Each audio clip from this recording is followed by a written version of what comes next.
हमें आजादी बिना खड़ग बिना ढाल, साबरमती के संत तूने कर दिया कमाल।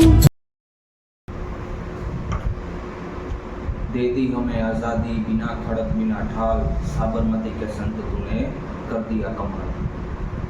આ કવિતા તો આપણે સાંભળી જ હશે ઘણી વાર અને મેં વિડીયોના સ્ટાર્ટિંગમાં પણ એ મૂકેલી છે, બરાબર. હવે આઝાદીના જ્યારે આપણે આ વખતે 78મો સ્વાતંત્ર્ય દિવસ ઉજવ્યો તો ત્યારે હું તમને એક ખૂબ જ કડવી પણ વાસ્તવિક વસ્તુ આ વિડીયો દ્વારા જણાવવા જઈ રહ્યો છું કે આપણે આઝાદ થયા એના માટે સૌથી મોટું કારણ કોણ જવાબદાર હતું.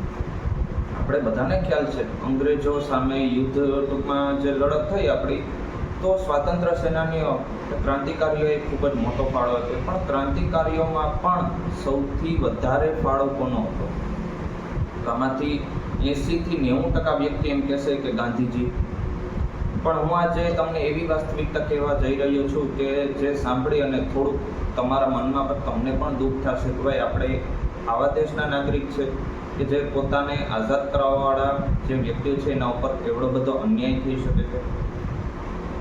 વાત છે સુભાષચંદ્ર બોઝની કે જ્યારે દ્વિતીય વિશ્વયુદ્ધ ચાલતું હતું ત્યારે સુભાષચંદ્ર બોઝને પોતાના ઘરમાં જ એના જ ઘરમાં અંગ્રેજો નજરકેદ રાખી દે છે. હવે નજરકેદ રાખી દે છે પણ સુભાષચંદ્ર બોઝ ત્યાંથી શું કરે છે? ફરાર થઈ જાય છે. ફરાર થઈ જાય છે એટલા માટે ત્યાંથી ફરાર થઈ નીકળી અને સીધા જર્મની પહોંચે છે. જર્મની પહોંચી અને ત્યાં તે હિટલરને મળે છે. હિટલર જેવા વ્યક્તિ કે જે ખૂબ જ શક્તિશાળી અને પાવરધા વ્યક્તિ હતા, પાવરથી પર્સનાલિટી હતા, એણે પોતાના જે પર્સનાલિટી છે એનાથી શું કરે છે? એ પ્રભાવિત કરે છે અને ત્યારે કહે છે કે ભાઈ દુશ્મનનો દુશ્મન દોસ્ત હોય, બરાબર. દ્વિતીય વિશ્વયુદ્ધ ચાલે છે તો તમારા દુશ્મનો અંગ્રેજ લોકો છે અને તે અમારા દેશ ઉપર કબજો કરીને બેઠા છે, તો ચાલો ને સાથે મળીને જ લડીએ. એટલે એણે એક વ્યૂહરચના ઘડી.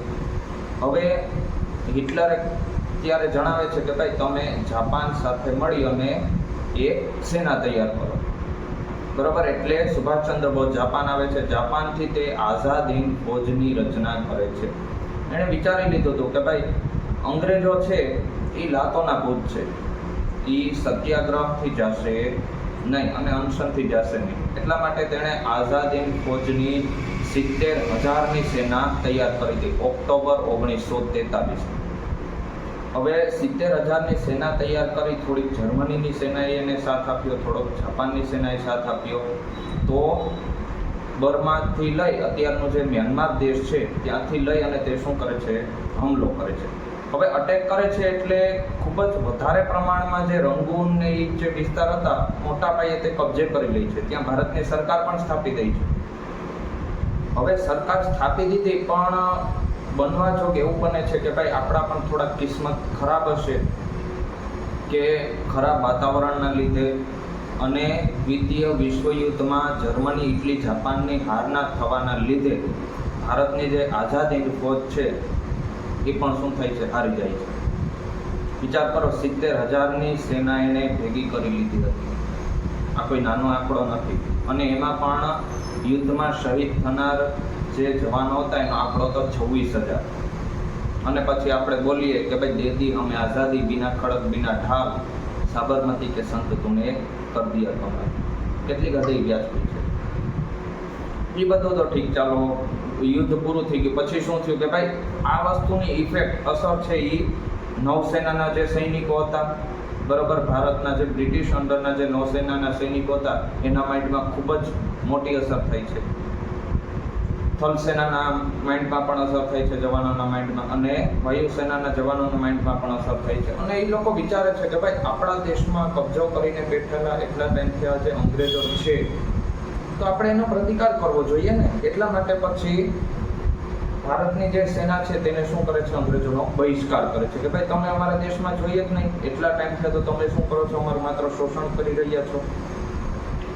હવે એક સાથે ખૂબ જ મોટા પ્રમાણમાં બળવો થાય છે, વિદ્રોહ થાય છે. અંગ્રેજોનો ખૂબ જ મોટા પ્રમાણમાં વિદ્રોહ થાય છે. હવે અંગ્રેજો, બરોબર, કે અત્યાર સુધીના જે એમ એણે જાહેર કરેલું હતું કે ભાઈ અમે જૂન 1948ના ભારત છોડીને ચાલ્યા જઈશું, તે 15 ઓગસ્ટ 1947ના શું કરે છે, ચાલ્યા જાય છે. બરોબર, 1 વર્ષ પહેલા જ. અને એ પણ હજી ફાઇનલ નહોતું. અંગ્રેજો છેલ્લા 50 વર્ષથી એમ કહેતા કે અમે આજે જશું, કાલે જશું, એવી રીતે ડિસાઇડ નહોતું. એ તો ખાલી જાહેર કરેલું હતું કે ભાઈ 1948ના જૂનમાં અમે ચાલ્યા જશું. તો ચાલ્યા જાય છે.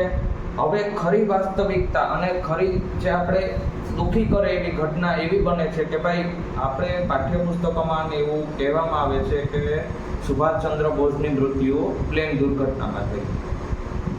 પરંતુ સાચી હકીકત તો એ છે કે સુભાષચંદ્ર બોઝ ઈસવીસન 1985 સુધી જીવતા હતા અને એ વસ્તુના પુરાવા પણ હાજરમાં છે. સુભાષચંદ્ર બોઝ પોતાના જ દેશમાં વેશ પલટો કરી અને એક ગુમનામી સાધુ તરીકે જીવતા હતા.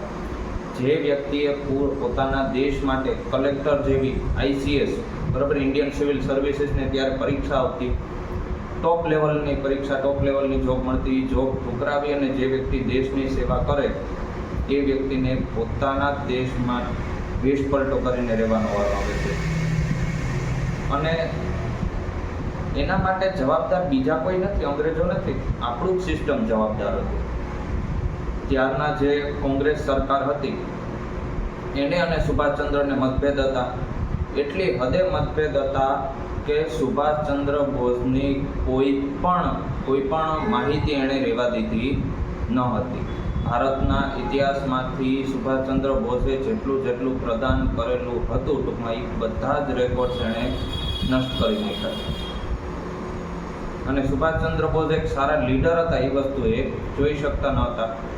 હવે તમને પ્રશ્ન થશે કે સર, આ સુભાષચંદ્ર બોઝ શું કામ વેશ પલટો કરીને રહેતા હતા? તો તમે વિચાર કરો કે અંગ્રેજો ભારતમાંથી ગયા તો એ સત્તા પોતાના વિરોધી લોકોને તો સોંપીને નહીં જાય. જે અંગ્રેજો પ્રત્યે ભારતમાં વફાદાર હતા એને જ સોંપીને જશે. અને આ બધા હતા અંગ્રેજોના વફાદાર, જે કોંગ્રેસ સરકાર છે, આપણા બાપુ છે. બાપુએ તો ત્યાં સુધીનું કીધું હતું કે ભાઈ વિશ્વયુદ્ધ ચાલુ છે તો આપણે અંગ્રેજોને મદદ કરવી જોઈએ. એને આવી રીતે એક મોટી બધી મુસીબત છે તો એમાંથી આપણે એને મદદ કરવી જોઈએ. અત્યારે આપણે એનો વિરોધ કરવો જોઈએ નહીં. ખરેખર જે અંગ્રેજો છેલ્લા 200 વર્ષથી આપણા દેશને લૂંટી રહ્યા હતા, આપણા દેશની તમામ સંપત્તિ લૂંટી અને મિડલ ઇસ્ટમાં, જે યુરોપમાં શું કરે છે, લઈ જાય છે. ખરેખર આ વસ્તુ સાચી છે? તો પણ હજી નારા ગવાય છે કે ભાઈ બાપુ ખૂબ જ મોટા મહાન વ્યક્તિ હતા. ભલે હતા, આપણે એનો કોઈ વિરોધ નથી, પરંતુ ફેક્ટ વસ્તુ જાણવી જરૂરી છે. એ સુભાષચંદ્ર બોઝ વેશ પલટો કરીને રહેતા હતા એના પણ પાક્કા પુરાવા આપેલા છે, બરોબર, કે જે સાબિત કરે છે કે ભાઈ સુભાષચંદ્ર બોઝ 1985 સુધી જીવતા હતા. તો ખરેખર આ એક આપણા માટે દુઃખની વાત કહેવાય કે જે ક્રાંતિકારીએ, જે વ્યક્તિ આપણા દેશને આઝાદી અપાવી, એના વિશે, ટૂંકમાં એના સાથે શું થયું અત્યારના પબ્લિકમાંથી માત્ર ને માત્ર 4 થી 5% લોકોને જ ખ્યાલ હશે. અને ઇન્દિરા ગાંધી સુધીની સરકાર, ઇન્દિરા ગાંધી છે, પછી હમણાં સુધીની કોંગ્રેસ સરકારે કોઈ પણ દિવસ એ વસ્તુ બહાર આવવા દીધી નથી. હવે અત્યારના સમયમાં થોડી વસ્તુ બહાર આવે છે. એક વ્યક્તિ કે જે અનુજ થર નામના વ્યક્તિ, પછી બીજા ચંદ્રચૂડ બોઝ, બરોબર, ચંદ્રચૂડ બોઝ, તો એ વ્યક્તિએ પોતાની જિંદગીના 15 વર્ષ આ વસ્તુને આપી અને શું કરે છે, પ્રૂવ કરે છે આ વસ્તુ કે જે સુભાષચંદ્ર બોઝ છે 1985 સુધી શું કરતા હતા, જીવતા. એઝ અ નાગરિક આપણી થોડીક ફરજો છે આપણા દેશ પ્રત્યે કે આપણે ભલે સરહદ ઉપર બંદૂક લઈને બધા વ્યક્તિઓ ન જોઈ શકીએ, પણ જે વસ્તુ આપણે એઝ અ નાગરિક આપણી જે ફરજો થોડી સમજીએ, જે વ્યક્તિએ પોતાનું આખું જીવન બલિદાન કરી અને આપણને આઝાદી અપાવી, સારા ભારતના સપના જોડે આપણે આઝાદ ભારતમાં શ્વાસ લઈએ છીએ, બરોબર, તો એ વ્યક્તિઓ વિશે જાણવું જરૂરી છે. ને આ એક ખૂબ જ કડવું સત્ય હતું જે મેં તમારી સામે આજે રજૂ કરેલું છે બરાબર. હજી પણ એવા અમુક ઘણા બધા કિસ્સાઓ અને કેસ છે કે જે આપણા માટે જાણવા જરૂરી છે, જેને આપણે જાણીશું. જય હિન્દ.